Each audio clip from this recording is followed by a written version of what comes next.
Good evening, students.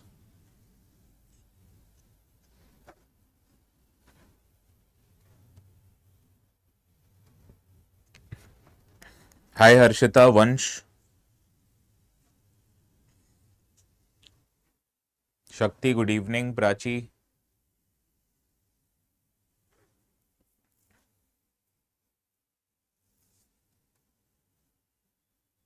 Karishma, Nikita, Jatin, Prayash. Long time, Prayash. Chanu, Shivam. Good evening.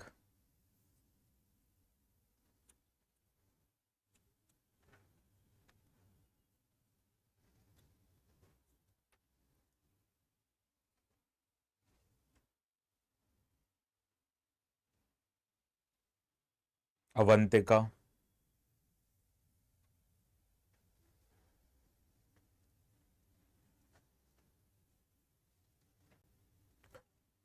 Now, what are execution petition?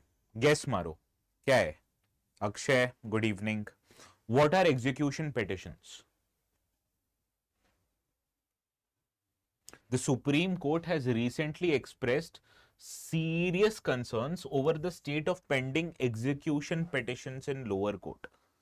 Can you guess what are execution petitions?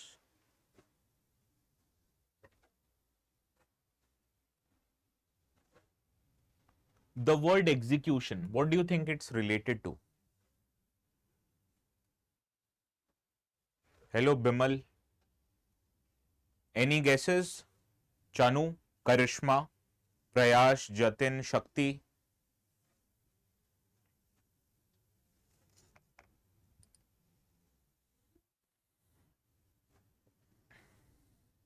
Not exactly. Let me tell you what are executions petition. Now suppose you have a land, right? Right? Suppose someone is illegally possessing your land. You go to your land and you see someone else is living there. Now you ask them to vacate your land, they did not do. So you went to court.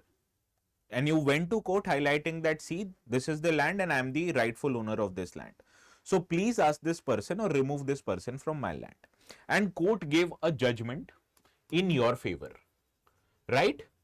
So does this mean that this person would be removed?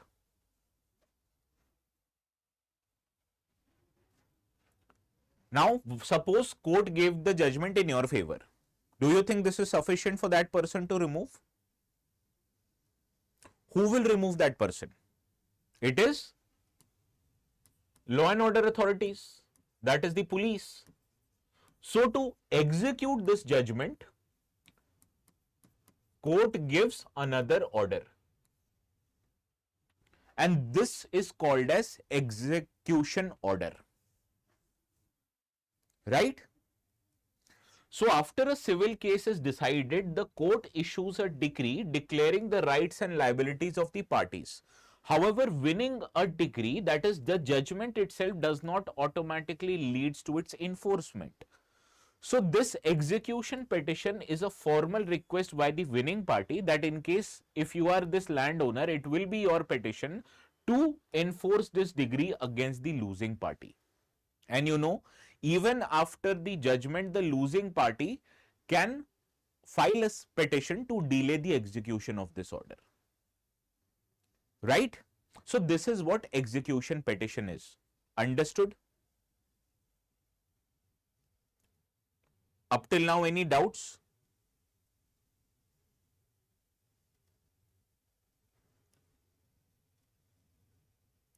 Now, even at the executing stage, the losing party must be notified and allowed to raise objections. So this principle actually has led to misuse of this provision, that even after you lose the case, people have used this objection wala provision to delay the execution of this order by 2 to 3 years more.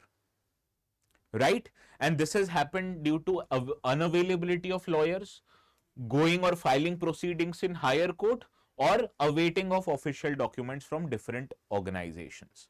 And according to National Judicial Data Grid, an average civil suit or a civil case takes about 5 years to be complete, and the execution petition can also be delayed by 3.9 years, effectively making 9 years of case pending. So this is why execution petition or this matter has become quite serious, so much so that the Supreme Court has raised it. Understood? So it can be any civil suit. I just gave you an example of unlawful possession of your property. Major loophole.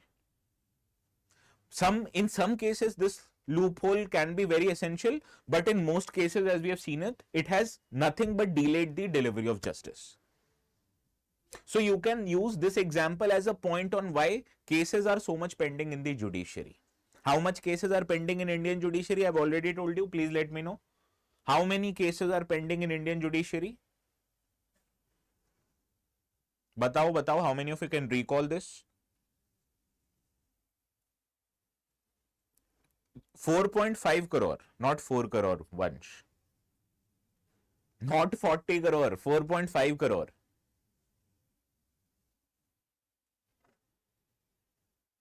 Yes, ASP.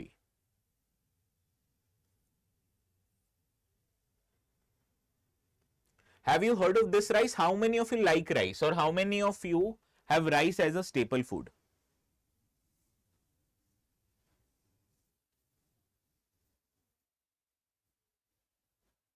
From Karnataka, from Odisha, okay, Vansh from Haryana, not you, I can understand. Karishma, Bimal, Chanu, Shaktiraj, Gujarat mein rice is a staple food?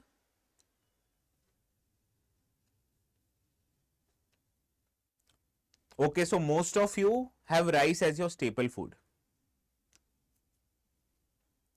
Manihot esculenta, I don't know what is Manihot esculenta, ISB, can you tell me? Have you heard of this Pokali rice from Kerala? Have you heard of Pokali rice? Anyone?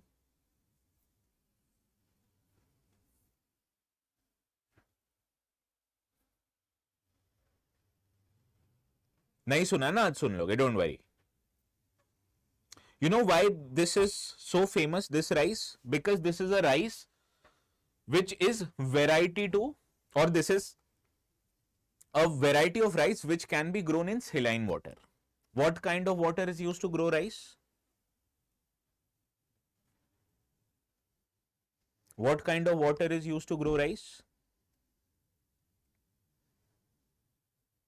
Fresh water or normal water, not a saline water, right? But when a rice has been grown in saline water, this becomes very important from our exams. First of all, Pokali, the word Pokali itself means alternative farming. So in Pokali rice system, the farmers grow rice and prawn. So fields are used alternatively for farming rice and for cultivation of prawns and shrimp, right? So what are the benefits of this kind of farming? Can anyone tell me?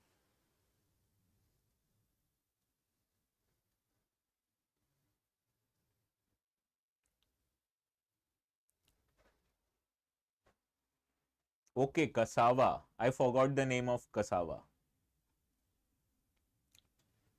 Yes, can cultivate in coastal area. Very good, VL. Now, what are the benefits of Pokali rice? Is first of all, it is highly resistant to saline and brackish water, making it ideal crop for coastal and flood prone areas. Similarly, it is cultivated once a year between June and November, and most importantly, it does not require chemical fertilizers or pesticide. So this is a eco-friendly way of growing crops or growing rice. And this grows up to 130 to 150 centimeter, which allows it to withstand fluctuations in the level of water. So suppose even if region witnesses flood, this rice would still survive at its mature stages. And as this is grown without synthetic inputs, these are naturally fertilized crops. Okay.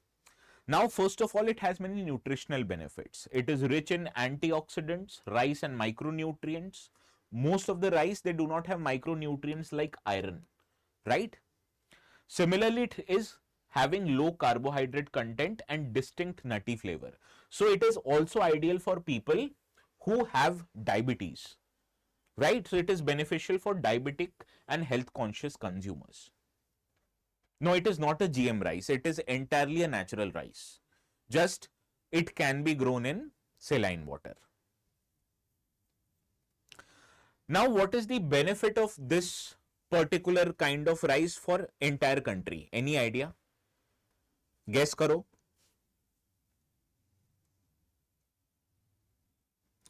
You have to link it with global warming. Tell me. I also gave you a hint. Link it with global warming. Food security to baad mein. Yes. India has a huge coastline. How much is India's coastline? Can anyone tell me?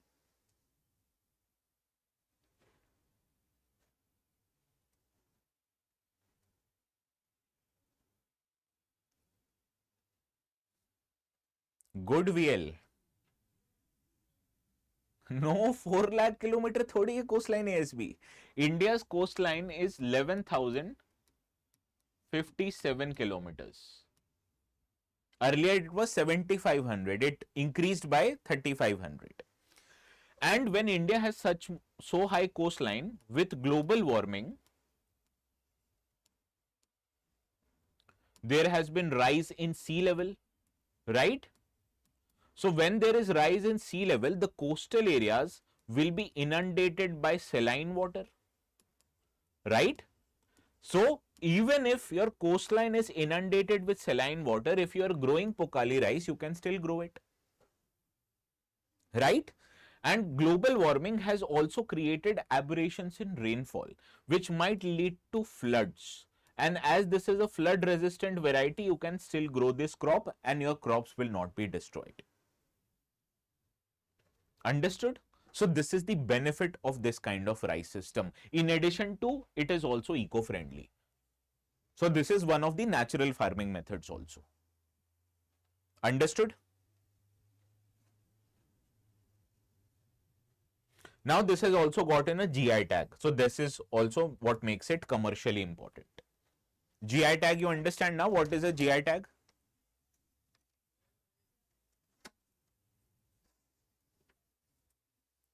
Okay, Karishma, I did not know that.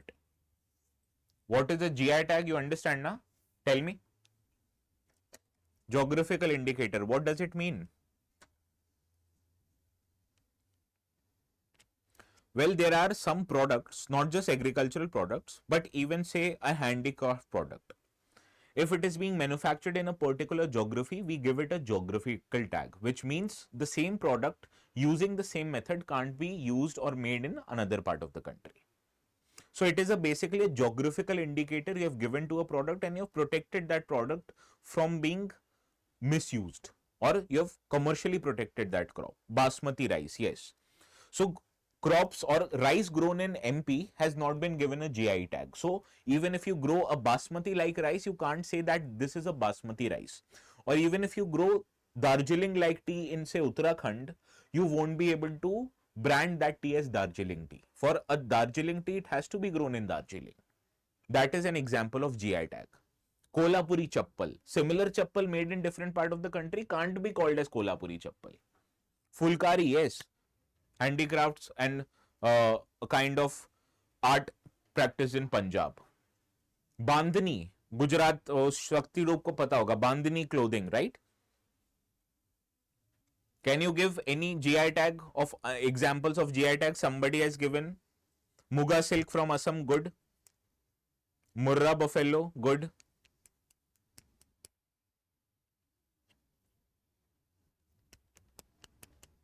You know, Shaktiraj, up till 3rd standard I've studied in Jamnagar.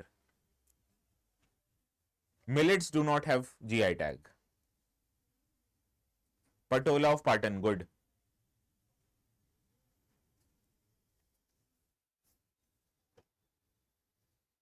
I used to live in Patel colony.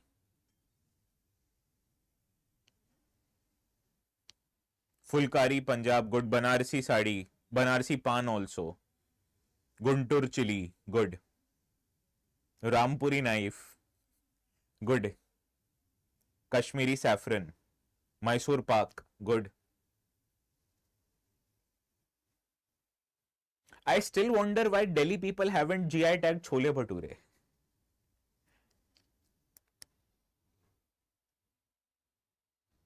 Do me a favor, Rajshekhar. After the end of the class, Google it. Okay?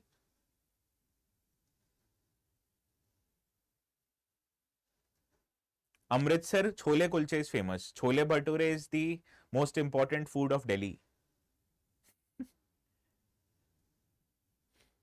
Momos also.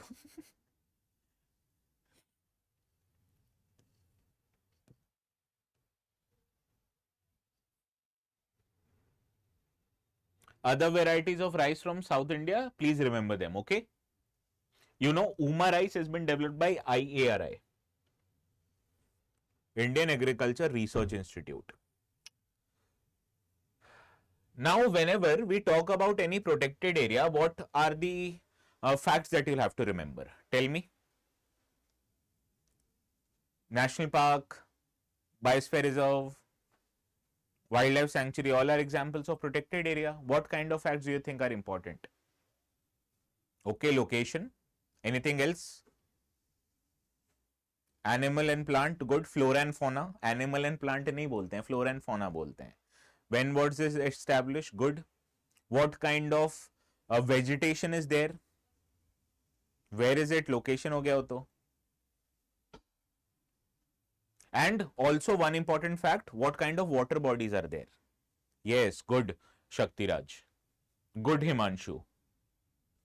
Well, it is quite easy. First of all, if you remember location, you'll have an idea of how the climate is like. And if you have an idea of how climate is like, you can safely guess even the kind of vegetation it is involved.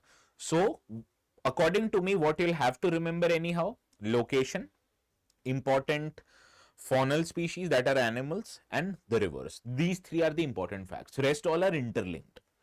Okay, today we are going to talk about black buck population, which has recently revived in Barnapura Wildlife Sanctuary. You know black buck?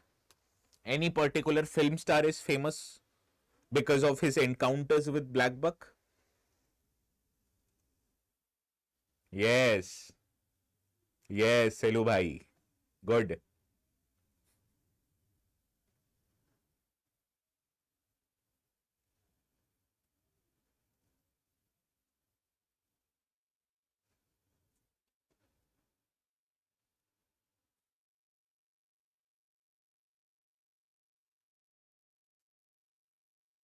Well, वो कोई और होगा, Shaktiraj. Don't pay attention to those kind of information.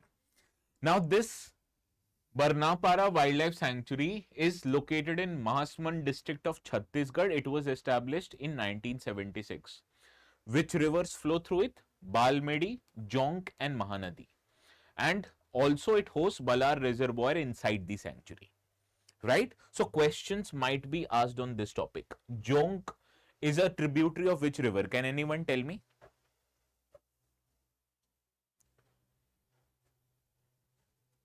Jonk is the tributary of which river?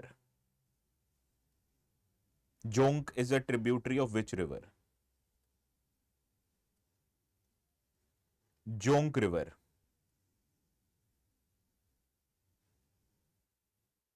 Yes, Mahanadi.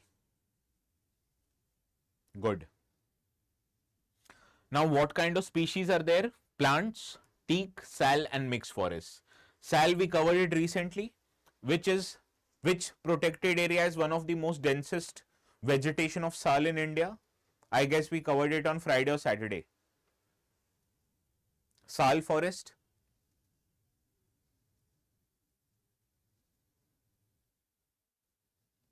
I want to see how many of you revise. Yeah, in Jharkhand region. What was the name of that forest? Naam batao, naam.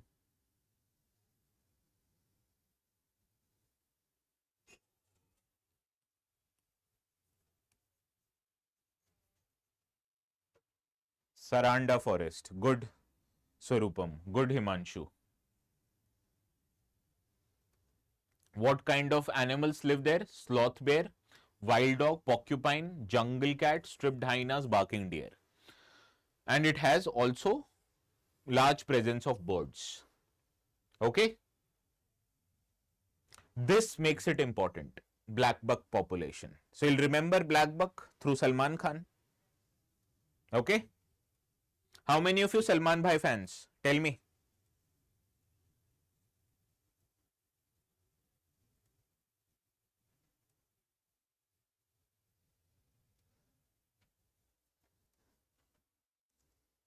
Is anyone a Salman Khan fan right now?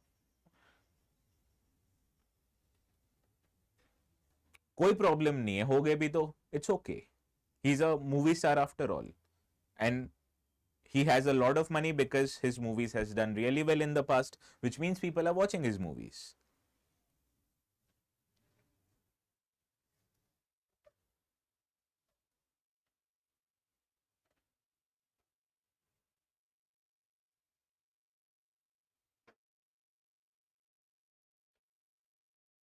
Okay, he made a statement of Balochistan.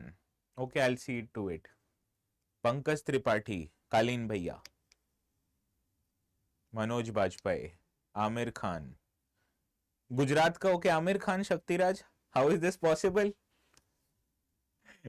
I hope you understand my reference.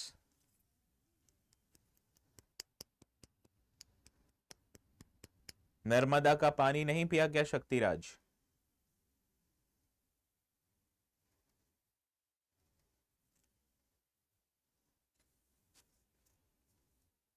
You know what happened in Narmada Bachao Andolan? Anyone can recall? You know, there was this Narmada Bachao Andolan which protested against government's decision to increase the height of Sardar Sarovar Dam. And Amir Khan supported their claim of Narmada Bachao Andolan.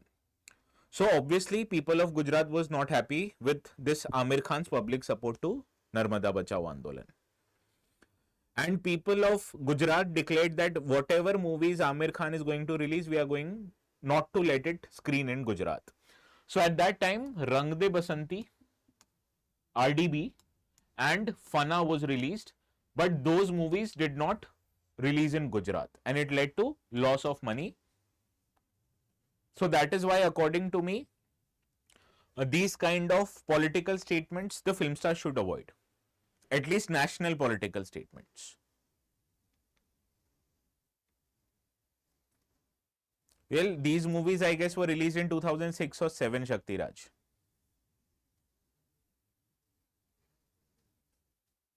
So this is what happened. That is why I told you. Now coming back to our discussion.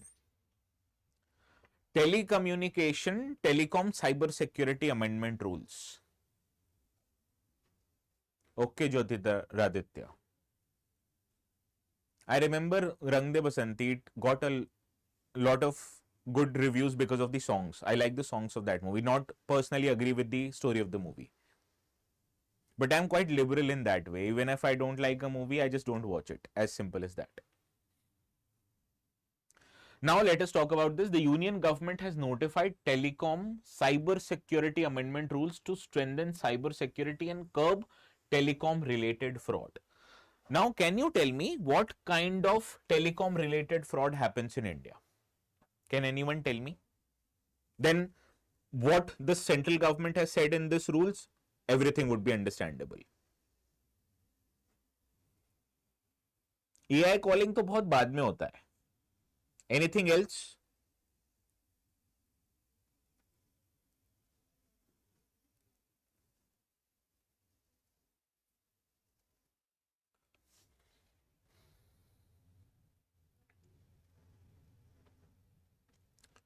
Now, whenever you're doing online transactions,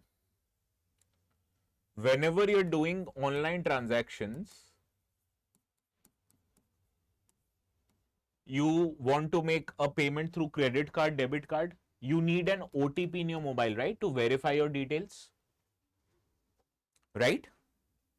How many of you purchased something in the sales that were going on in Flipkart and Amazon?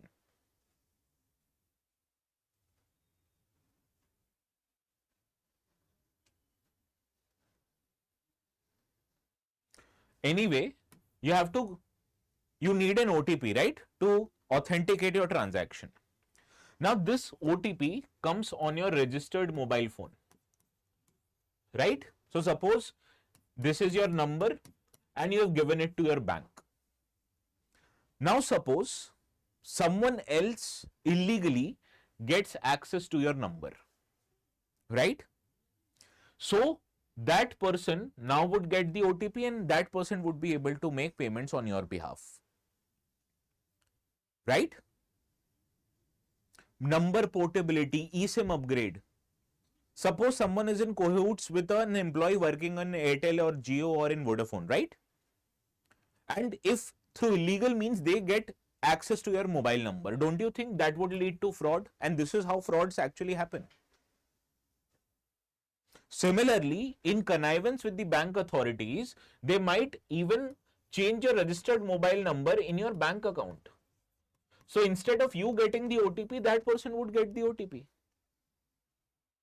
So this is the most important problem that the people of India are facing. This kind of a problem leads to loss of a lot of money. And we have already talked about what kind of frauds happen on AI calling, someone is impersonating your father, your brother asking you for money and you thought father is asking money, you send them the money. Later on you realize it was never your father, right? So this is the problem the rules are going to tackle. How they are going to tackle? Let us understand this. First, let us understand the scale of the problem, right?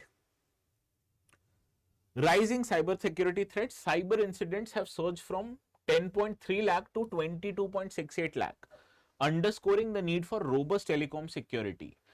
Now, this would enable banks to and financial institutions to cross-verify phone numbers while opening new accounts, preventing fraudulent use. And this tackles scams under UPI, where fraudsters exploit compromised or cloned mobile phones. In some cases, they directly clone your mobile phone. So while you are getting the OTP, that another person would also get the OTP at the same time, right? So this is what the government is going to change. How? This creates a new regulatory category of telecommunication identifier user entities, right? So businesses that use phone numbers to identify customer or deliver services, they will have to register with the government. And this brings digital platforms under common cybersecurity framework like Zomato, PhonePe, Paytm. Earlier only Airtel and Jio were covered under it, right?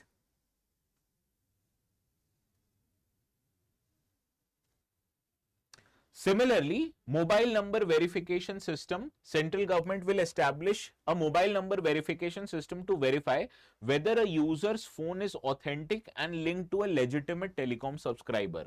And it aims to curb identity misuse and strengthen user authentication in digital transaction.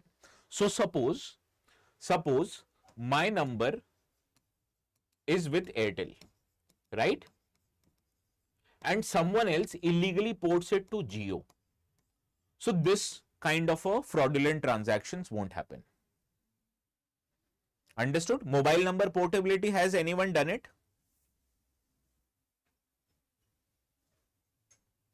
Has anyone done mobile number portability? What is it? Can anyone tell me?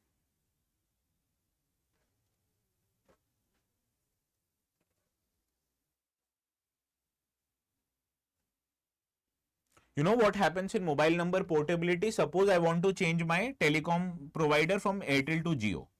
So I would go to Airtel or I would go to Jio. They would raise a request for mobile number portability. And I would get an OTP that please verify that you are going to port your number from Airtel to Jio. And only after I provide the OTP, the number would be changed. But let us assume someone else raises this request and gets an OTP and confirms my portability to Jio, and I don't have the Jio SIM. So if someone else would have the Jio SIM, they would get my number and then they can do cyber frauds. Understood?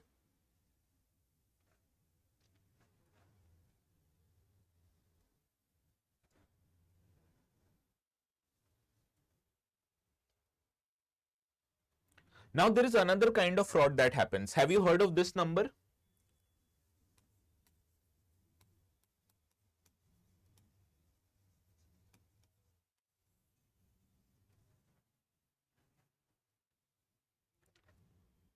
Have you heard of this number?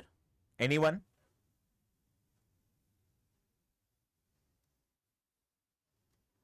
What is it?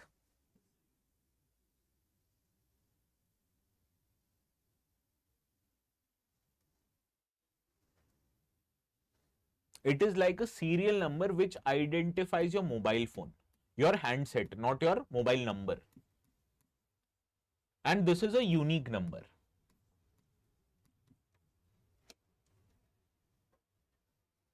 And this is a unique number.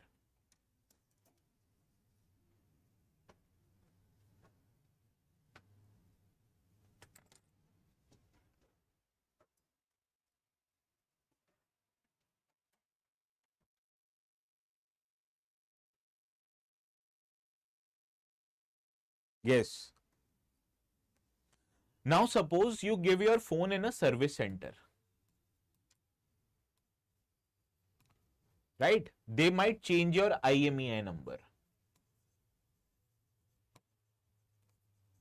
And when you put your SIM into a newer phone, apparently a new phone which you don't have any idea because your IMEI number has changed, the company might block your SIM.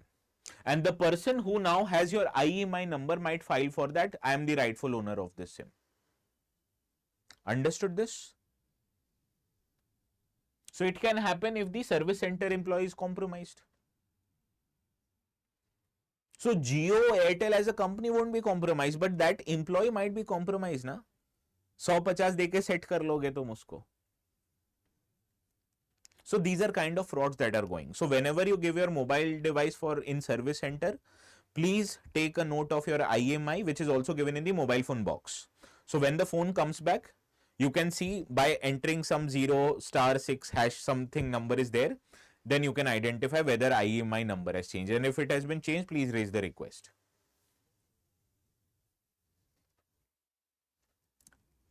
So 200 was just an example. I haven't done it, so I don't know what is the market rate of such frauds going on.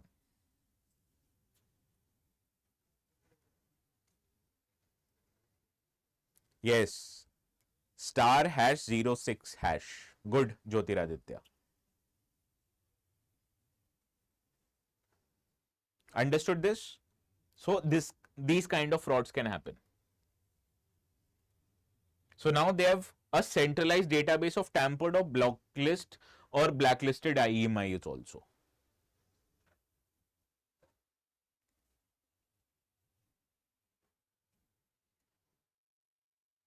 Yes. Any doubt, students?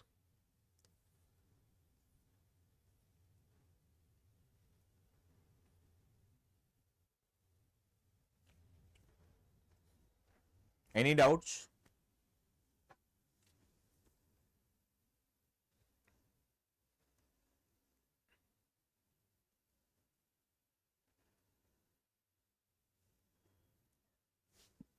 Now China is increasing its deployment in the Indian Ocean region, right? What kind of deployment it is doing in Indian Ocean region?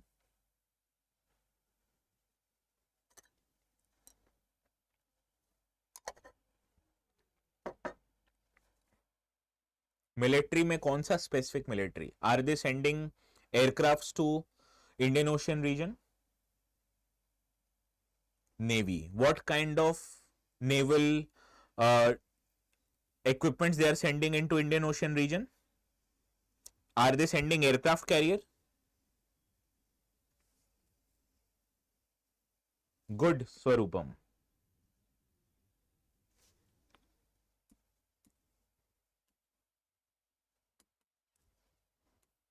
They are sending submarines. Not out of China's capacity. They can very well send warships, which can get their supplies from Pakistan. But you know why they aren't sending warships? Because warships can be seen. What is the biggest benefit of using submarines? Why do militaries use submarines?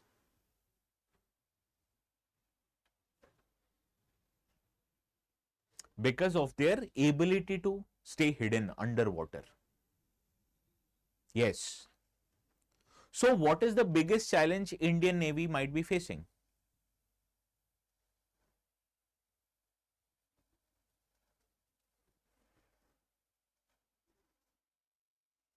Indian Navy now faces challenge of detecting the submarine, or even if when they detect, they should have the capability to, sorry, they have the capability to detect and destroy submarines. Understood this? This is the biggest problem Indian Navy is facing. Also, as submarines have the ability to stay hidden, they are a very important component of nuclear triad. You understand what is a nuclear triad? Shaktiraj, you won't say anything. Others will. What is a nuclear triad? Ability to launch nuclear weapons by land, by air, by sea. The most important component is sea, because you can destroy land based nuclear weapons, you can target air bases, which will render your air force unable to deploy nuclear weapons. But how will you detect submarines? So this is the most important component of nuclear triad. Does India have a nuclear triad?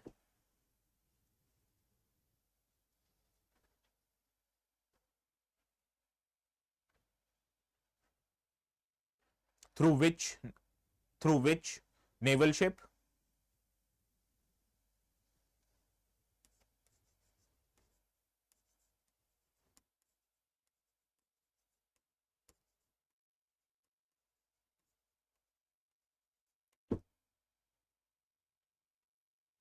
Yes. Now coming back to the challenges of Indian Navy, that it should have the capability to detect and destroy. So going forward, most of the ships that Indian Navy would have anti-submarine warfare capabilities. And this is also the case with Mahe ship, which has been delivered to Indian Navy. It is first of the 8 ships in a new anti-submarine warfare shallow water crafts.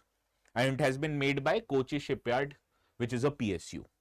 What are other ship-based PSUs in India? Can anyone let me know the names of those?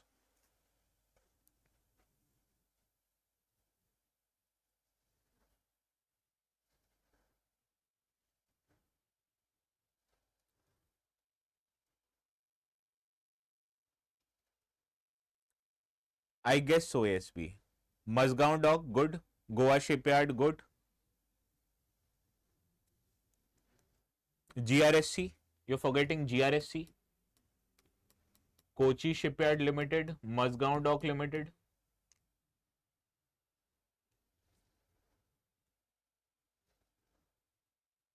There's also Vishakhapatnam Shipyard. I don't know where where Vikrant was built. No, Vikrant was built in Kochi, I guess. Vishakhapatnam has a very big shipyard which makes destroyers of Indian Navy. I'm forgetting the name. Now, one of the biggest quality of this ship, that 80% of the components were indigenously developed. Right?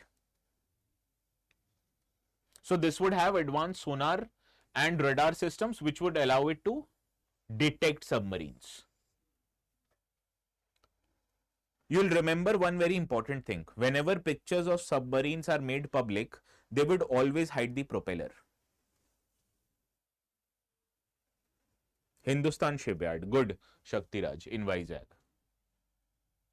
HSL. Now, have you ever seen a submarine or photo submarine which has been made public, but its propeller is always hidden? You know why?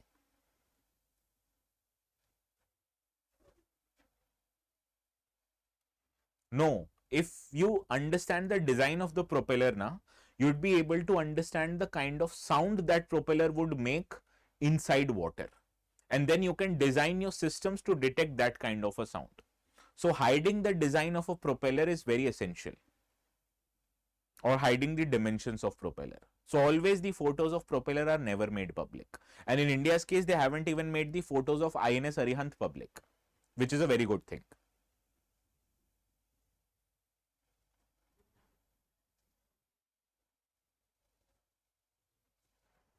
Understood now?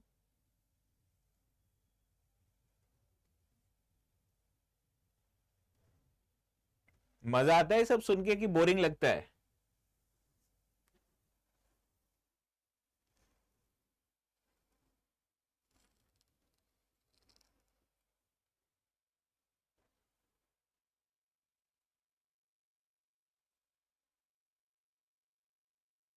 Anyone else? Okay, मुझे लगा मैं ऐसे ही ज्ञान तो नहीं बांट रहा हूं, मजा नहीं आ रहा है, सब सो रहे होंगे, इसलिए मैं सोचा पूछ लो.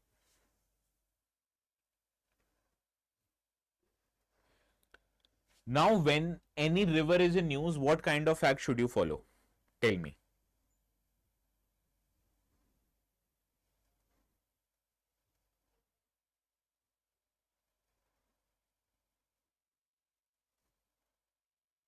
Good. Origin. Basin of this river in which states, or it flows through which states? What are the important tributary? Or what this river is a tributary of which river? Right? Then what you should follow? Another facts. Vegetation nahi.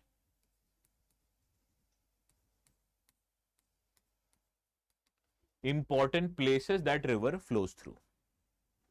Species नहीं करना. एक river में बहुत सारे species होंगे, उम्र बीत जाएगी, नहीं कवर होगा. So these are the four important facts that you should remember. This is most important. You know, I used to skip medieval history and ancient history whenever I used to go to prelims, and there was this question and I was able to solve that question from medieval just because I know important places that river has been to. It was relating to Tungabhadra, I guess.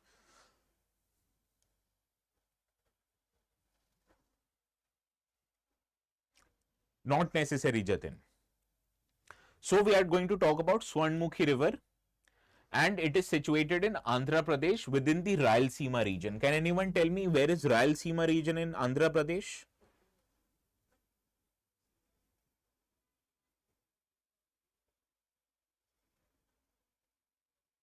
I will show you.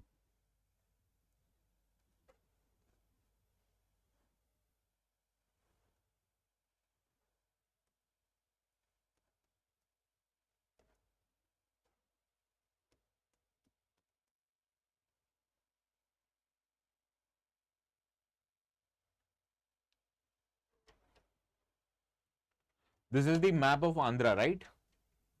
Let me increase the size of this map.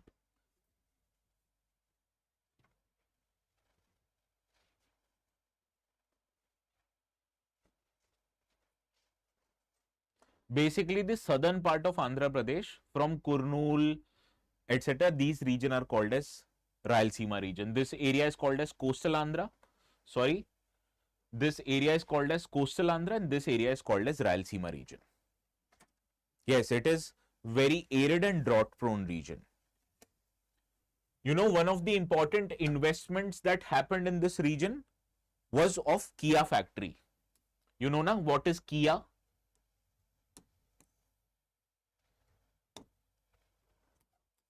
So when Kia invested in this region, in Rayalaseema region, it was seen as a very big investment. Why? It created employment opportunity in a region which witnesses drought. Anantapur district, good. Yes. So this river also emerges from Rayalaseema region, that is in Eastern Ghats near Pakala village in Chittoor district. Chittoor is a district on the borders of Tamil Nadu and Andhra. Right? And it extends, or it travels approximately 130 kilometers. It travels in northeast direction. It passes through Tirumala, Tirupati and Srikalahasti before draining into Bay of Bengal. So why is it famous? Because it has religious importance. It holds great significance as it passes through Tirumala and Srikalahasti temples. Right? Yes, Nellore side. Prema, you from Andhra? Hima, Prema, both from Andhra? Telangana. So basically Telugu speaking state only. Okay. Which part? Telangana and Andhra, both of you?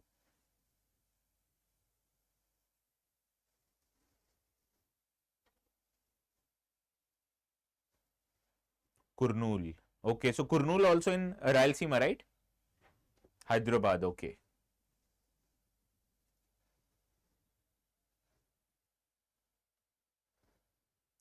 Now this Swarnmukhi river is a tributary of Kalyani river. The main tributary of Swarnmukhi is Kalyani, and it is associated with Kalyani Dam, and it is a monsoon fed and independent river not linked to any major river system. So this is important. Please remember this fact. Okay, this is not linked to any important river system.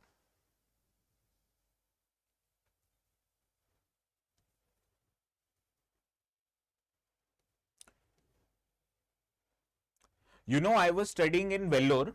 So there is a river in Vellore known as Palar River. So during my 4 years there, I never saw waters in Palar River. There was a bridge over Palar River, but as the river was dry, people used to play football and cricket in that river plain. Now when I read the news, for multiple times, Palar River has been flooded. So it brings a big surprise to me. Yes, between Katpadi and Vellore. Jatin, where are you from?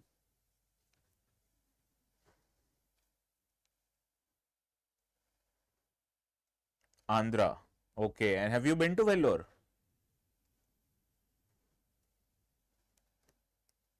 Okay, from Vijayawada, coastal Andhra.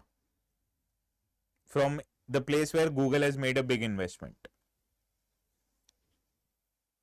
Ever been to Vellore? Because this kind of an information, Katpadi and Vellore, only Vellore people understand.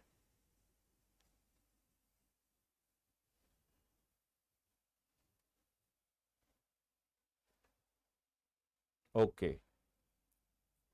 Well, Katpadi is the place, is the railway station of Vellore is also called Katpadi Junction.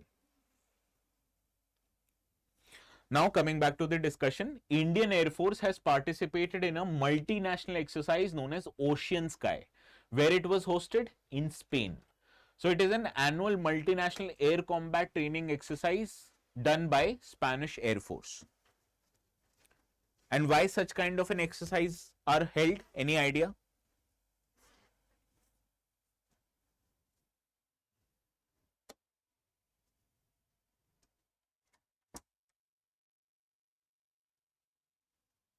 Any idea why such kind of exercises are held? क्या फायदा मिलता है?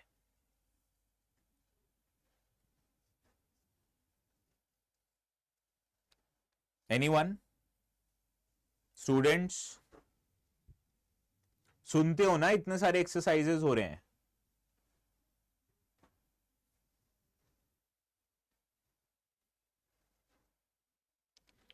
Well, diplomacy is not just interaction between diplomats of the country.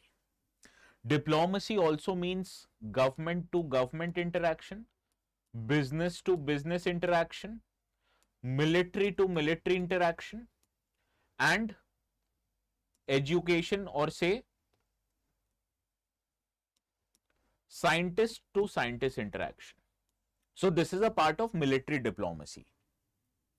That yes, as Shivam highlighted, India is not a part or India is not allied to any country. India is not a part of any military grouping. So it is essential for us to share practices or to understand best practices undertaken by different militaries. And that is why we as a country subscribe to this model of exercise or holding exercises with militaries of other countries. It also improves a very important fact of India.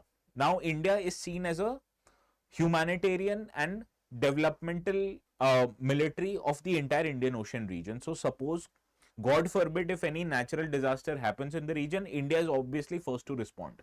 So much so that India sends its military warplanes, its ships to conduct rescue. So in that regard, you need to understand how navies of other countries also operate so that you can coordinate with them. So this is the real life example on why these kind of exercises are important. Okay. And please remember, Ocean Sky is a multinational exercise hosted by Spanish Air Force, but also participated or other countries also participated in it. This is only that you need to understand.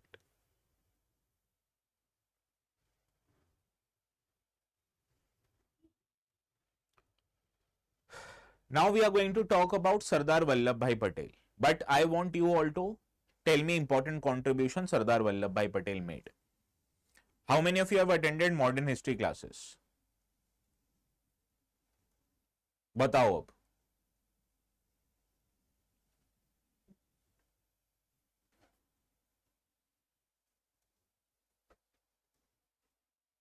Iron Man of India. Okay, these are the information everybody knows. So what's the point of you being an UPSC aspirant?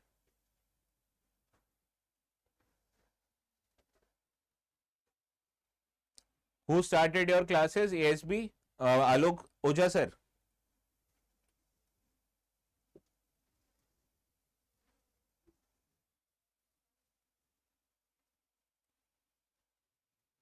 Okay.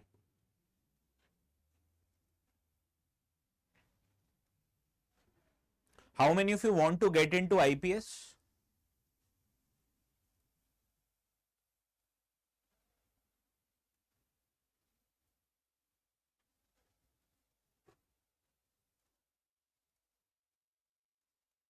So when you get into IPS, your first orientation course will be held in Lal Bahadur Shastri National Academy of Administration, that is in Mussoorie. And then afterwards, you will go to Sardar Vallabhbhai Patel National Police Academy. This is located in which city?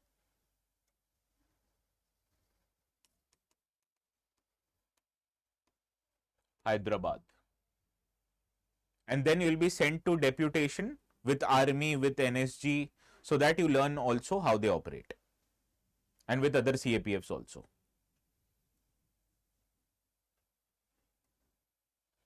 What is Hydra, Avantika, Hyderabad?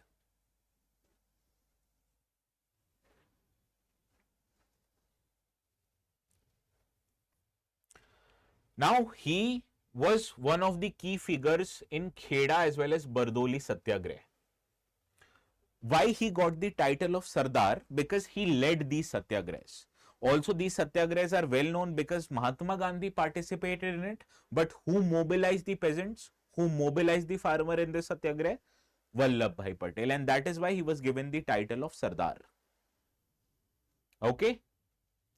He also participated in non-cooperation movement and civil disobedience movement and served as a senior leader in Quit India movement. After India got independent, he was India's first deputy prime minister and home minister, and he was responsible for integration of 562 princely states in India. In total, there were, at the time of independence, 565 princely states.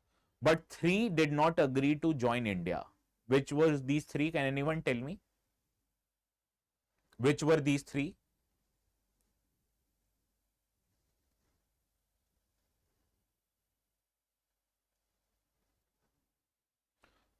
So India at the time of independence consisted of 3 territories. British India, which was the territory ruled by Britishers, and 565 princely states. After India got independent, Goa did not get independent in 1947. Junagadh, Jammu and Kashmir, as well as Hyderabad did not agree to join. So, through Sam, Dam, Dand and Bhed. You understand this principle? Sam means convincing. Dam means bribing. Dand means punishing. Bhed means creating division.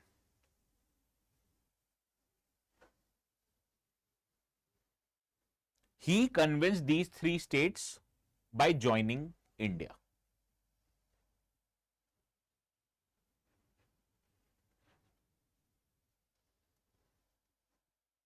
Kautilya strategy. Yes, Razakars ka nightmare. Good. And his legacy continues even today. You know, he's also called as father of all India services. You know which services are included in all India services? I guess I've told you before. Or I don't know, it was another batch also.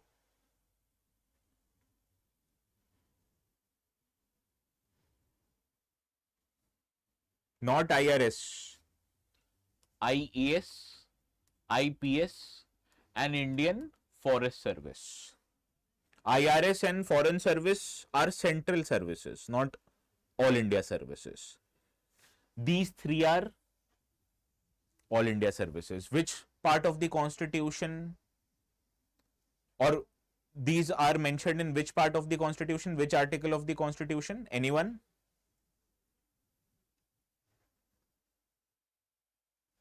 Polity किए हो कोई?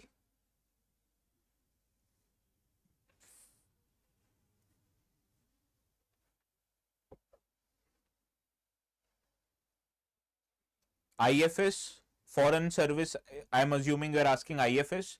It is a part of central service like IRS. Article 312.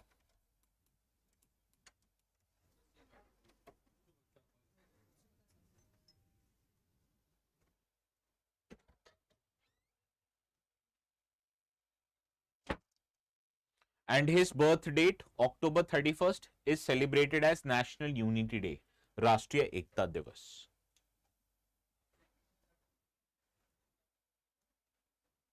Understood? Any doubt?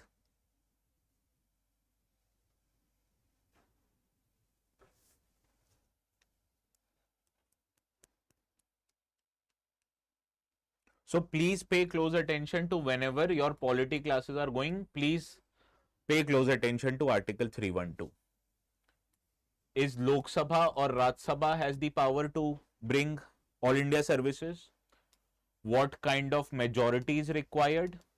All of this is important from your exams perspective. Is there any other all India services which is in demand? All of these are important.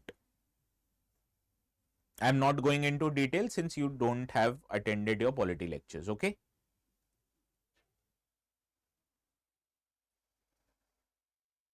Sir, your Mali, I did not understand. Your mail ID, okay. Ankit dot Singh1 @ StudyIQ.com.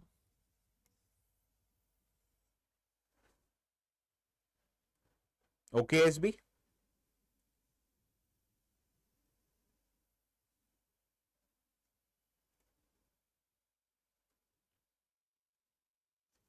You have any doubt kya?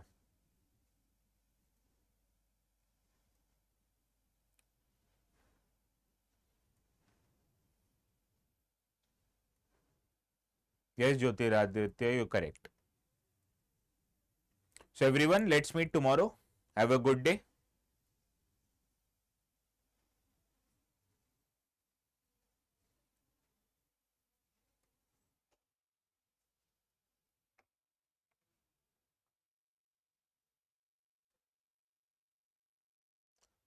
I guess all the recordings must be there. Yes, I did actually. Rajshekhar, thank you for asking. Last night I had it. Thank you everyone. Bye bye.